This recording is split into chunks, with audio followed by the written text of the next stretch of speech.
Bernadette, let's start off by talking to you about how you really got your start in the oil and gas industry. Absolutely. So I came into the industry in 2007, 2008, right after grad school.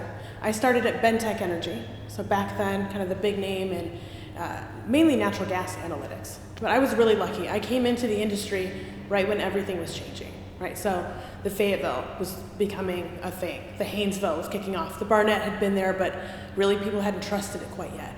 So when I came in, it was a really interesting time. It was kind of the very beginning of the shale revolution, and that's where I started.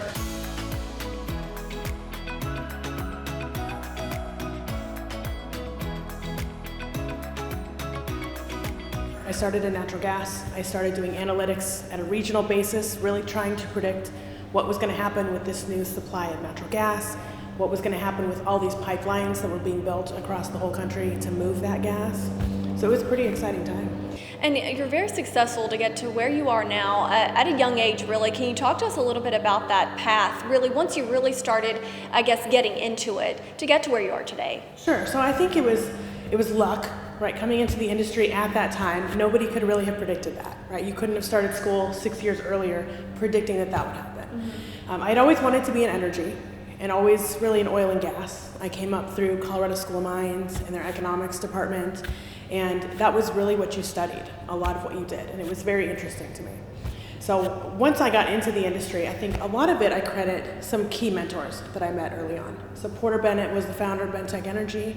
He's been really a mentor to me since the beginning. From starting at Bernadette and then going through the sale of Bernadette to Platts, then moving on and starting Ponderosa Advisors with Porter as a majority owner, and then eventually selling that practice to Drilling Info along with me and my whole team. That's really been the path, and it's been really alongside some key mentors doing what we love to do every day and really focus on unconventionals and oil and gas. Success there, but talk to us about challenges that may have been presented during that path, really, or your career thus far. Absolutely. So I think a lot of the challenges was almost every key step, it took a certain leap of faith.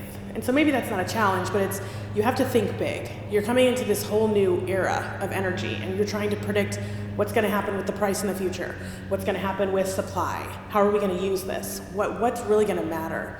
And it's never happened before, right? So you're, as a person that forecasts primarily, as my primary job, that's really tricky. It's never happened before. There's not a huge base of data historically that you can look at and say, oh, this is going to happen. So that is probably one of the biggest challenges, is being willing to take that leap of faith, say, this is what the data is saying, this is what we believe will happen. It's never happened before, but we think it's going to happen now.